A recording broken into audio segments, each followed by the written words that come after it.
وہ حضرت رابعہ بصری رحمۃ اللہ تعالی علیہ کے لیے لکھا ہے نا کہ گفتگو میں کسی نے شیطان کا نام لے لیا تو آپ نے حیران ہو کے پوچھا کہ یہ شیطان کون ہے؟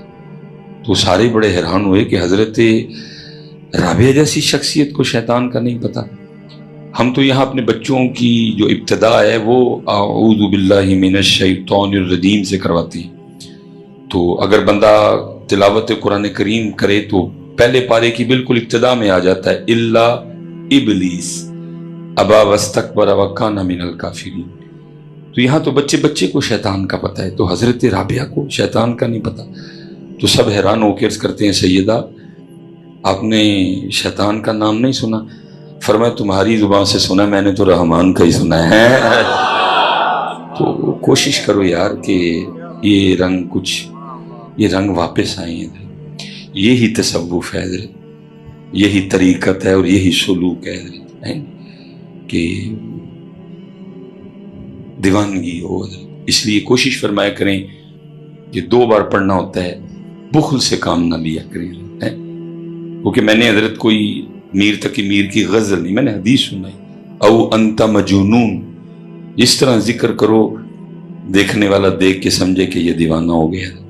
اللہ حضرت جی مجھے پتہ ہے کہ وہ دیوانگیوں والی بات بھی جو ہے نا بس اب اللہ ہی ہے حضرت جی، ہاں جی، اب تو ڈھونڈنے سے دیوانگی نہیں ملتی ہے حضرت۔ تب اقبال رو گیا جس دور میں حضرت اتنے بڑے مشائخ موجود تھے حضرت، پیر سید جماعت علی شاہ موجود تھے، پیر سید مہر علی شاہ موجود تھے، پیر سید دیدار علی شاہ موجود تھے، بلکہ بنفس نفیس ہاں جی امام آل سنت الشاہ امام احمد رضا خان فاضل بریلوی موجود تھے، چورا شریف میں بابا جی نور محمد موجود تھے، بابا جی فقیر محمد موجود تھے، ادھر حضرت جی شرق پور شریف میں بابا جی شیر محمد موجود تھے۔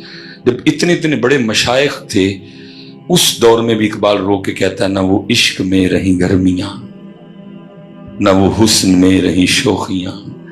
میں حضرت جواب تو نہیں ملا آج تک مجھے اس کا، لیکن میں اکثر تنہائی میں سوچتا ہوں یار اقبال نے کیا دیکھا ہوگا کہ جب اس نے اتنے جلے دل کے ساتھ لکھا حضرت کہ نہ وہ عشق میں رہیں گرمیاں۔ اور پھر میں آگے سوچتا ہوں جے سانو 2023 والے نو پڑھنے ویکھ لینا تو پتہ نہیں کی لکھدا حضرت۔ اس لیے لاؤ یار واپس وہ رنگ لاؤ۔ اور یہاں آنے کا مقصد کیا ہے؟ 2 ہی مقصد ہیں، سادات کی زیارت، سادات کی بارگاہ میں حاضری، اور اللہ کے رسول کا ذکر حضرت ہے۔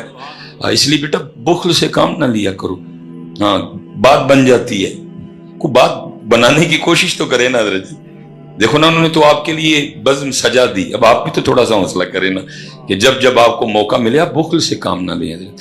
یہ ایک پنجابی شاعر ہوئے جن کا نام تھا عشق لہر، تو اشعار تو کافی زیادہ ہیں لیکن وہ اینڈ پہ پھر اپنے آپ کو مخاطب کر کے کہتے ہیں، وہ کہتے ہیں عشق لہر قطدیر و ہر دم، عشق لہر قطدیر، جب موقع ملتا ہے لے نام ان کا، جہاں سبحان اللہ کہنے کا موقع ہے سبحان اللہ کہے، جہاں درود پاک پڑھنے کی باری آئے درود پاک پڑھ، جہاں اللہ اکبر کہنے کی باری آئے اللہ، کیوں بخل سے کام لیتا ہے؟ عشق لہر قطدیر و ہر دم، ہورے کیڑی تند منظور ہوئے ہیں، کیڑی تند منظور، بھائی اور کیا مقصد یہاں آنے کا، اور کیا مقصد ہے؟ اللہ حضرت میں نے نیکسٹ اس کے بعد میں نے ایک پروگرام، لیکن تھوڑا آپشن ہے میرے پاس، میں نے کہا چل لیا بے سیداں دا ویڑا ہے، نعت بھی سن لے تلاوت بھی سن لے، میں نے ہم موقع سے فائدہ اٹھانا چاہیے، میرے پاس آپشن ہے تھوڑا سا، ابھی آگے سیدوں کے گھر آئیں، کیوں بندہ بخیلی سے کام لائے؟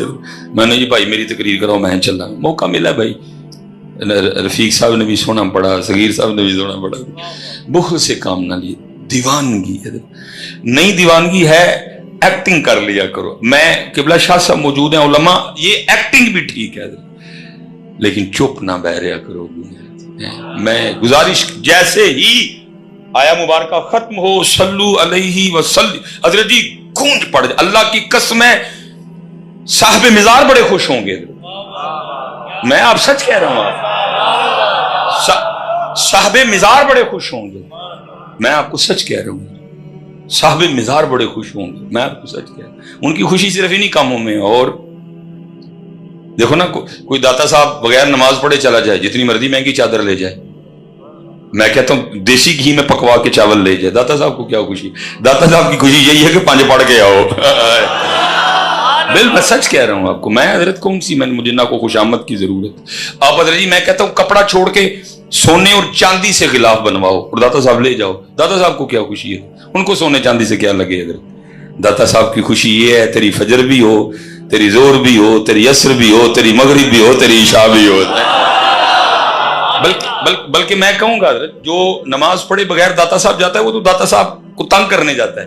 لا داتا نہیں پڑھی میں پھر بھی آ گیا ہوں. میں صحیح کہہ رہا ہوں. وہ کہہ رہے ہیں نماز پڑھو بھائی, وہاں یہاں وہ ان کا کیا مقصد تھا حضرت؟ اب دیکھا جائے نا قبلہ شاہ صاحب بیٹھے ہیں, اللہ حضرت کا وہ جو حسن ہے حضرت کو پھر واپس لوٹا دے. حضرت جی اتنا سونا ہمارا سید, بس نظر لگ گئی حضرت کسی کی. انشاءاللہ اللہ نے کرم کر دینا. آج حضرت کو میں نے دیکھا, میں آپ کو بتا نہیں سکتا مجھے کتنی ٹھنڈ پڑی ہے حضرت, کیونکہ گاہے بگاہے میں بچوں سے حاضر نہیں ہو سکا تیمارداری کے لیے. اس کو میں اپنی بدبختی یا کم بختی سمجھوں گا, لیکن دل پریشان رہتا تھا آپ کے لیے. جب کبھی موقع ملنا مریدین سے سالکین سے حضرت کی طبیعت کے بارے میں پوچھنا. اللہ تو آج بڑی خوشی ہوئی ہے حضرت جی سید صاحب کو دیکھ کے. دیکھیں نا حضرت آل رسول ہیں. اچھا بڑے بھائی ہیں ماشاء اللہ. ابھی نہیں اللہ ہائے اللہ نے ان کو بھی انشاءاللہ صحت عطا فرما دی. تو وہ سادات بھائی آل رسول ہیں. ان کا تو جو مسکن ہے وہ تو مدینہ پاک ہے اور مکہ پاک ہے. حضرت یہاں کیوں آئے حضرت؟ نانا جان کے دین کی تبلیغ کے لیے آئے. ان کا ادھر اور کیا مقصد ہے؟ یہ تو مکے والے ہیں, یہ تو مدینے والے ہیں حضرت, یہ تو علی والے ہیں, یہ تو فاطمہ والے ہیں حضرت. یہاں مقصد آنے کا کیا؟ تبلیغ. داتا صاحب یہی پیغام بیٹا لے کے آئے. میں آپ کو سچ کہہ رہا ہوں, اگر آپ نماز پڑھے بغیر داتا صاحب حضرت جی جو مرضی کر کے جاؤ, داتا صاحب نہیں خوش ہوں گے. آپ نماز پڑھے بغیر بابا بلے شاہ جاؤ, بالکل بلے شاہ نے تیرے حل ویکھنا بھی کوئی نہیں ہے. بلے شاہ رب کا ولی ہے. بلے شاہ سے آپ کو کیا لگے, اسے بے نمازوں سے کیا تعلق ہے؟ میں آپ کو سچ کہہ رہا ہوں بیٹا, مزارات پہ جانے کا مقصد سمجھو. اب اگر نماز پڑھ کے نہیں جا رہے آپ تو صاحب مزار کو تنگ کرنے جا رہے ہو. لے میں نہیں نماز پڑھی میں پھر بھی آ گیا ہوں. بھائی پھر تکا ہی ہوا نا. وہ کہہ رہے ہیں نماز پڑھو. داتا صاحب کیا پیغام لے کے آئے ادھر؟ اس لیے جب بھی بیٹا موقع بنے ذکر کا, بخل سے کام ہو, سجدوں کی زیارت کرو, اور جہاں جہاں موقع ملے حضرت جی.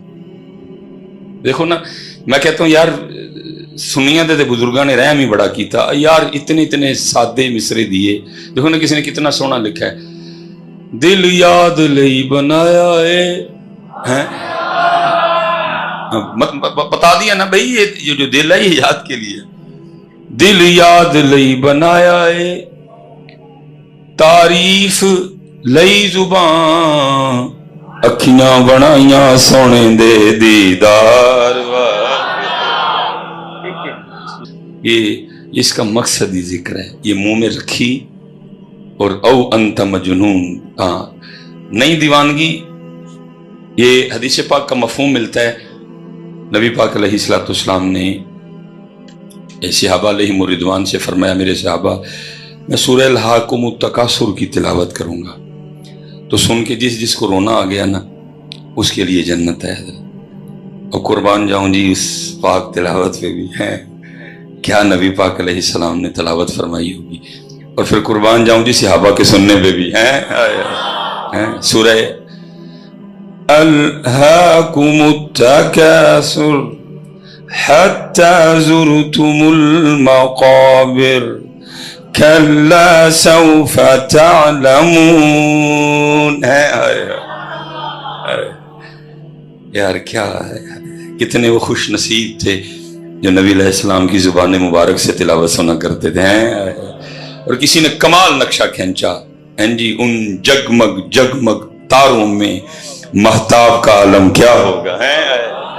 وہ لکھا جی نبی پاک علیہ السلام نے نہ تلاوت فرمائی. صحابہ میں سے کافی صحابہ رو پڑے. کچھ صحابہ کو رونا نہیں آیا. اب جن کو نہیں نہ رونا آیا ان سب کی ترجمانی کرتے ہوئے ایک صحابی عرض کرتے ہیں, اے اللہ کے رسول, آپ علیہ السلام نے فرمایا میں سورہ الہاکم التکاثر کی تلاوت کروں گا تو سن کے جس کو رونا آ گیا اس کے لیے جنت ہے. آپ نے تلاوت فرمائی. ہمارے کافی بھائی رو پڑے. کوشش تو خیر ہم نے بھی بڑی کی لیکن نہیں رونا آیا. اب ہمارے لیے کیا حکم ہے؟ درائے رحمن جوش میں تھا. فرمایا میرے صحابہ میں پھر سورہ الحاقم التکاثر کی تلاوت کروں گا تو سن کے جس کو رونا آ گیا نا اس کے لیے جنت ہے، اور ہاں جس کو رونا نہ آیا وہ رونے والا منہ ہی بنا لینا ہے. اور نہیں دیوانگی دیوانے والا منہ ہی بنا لیا کرو یار.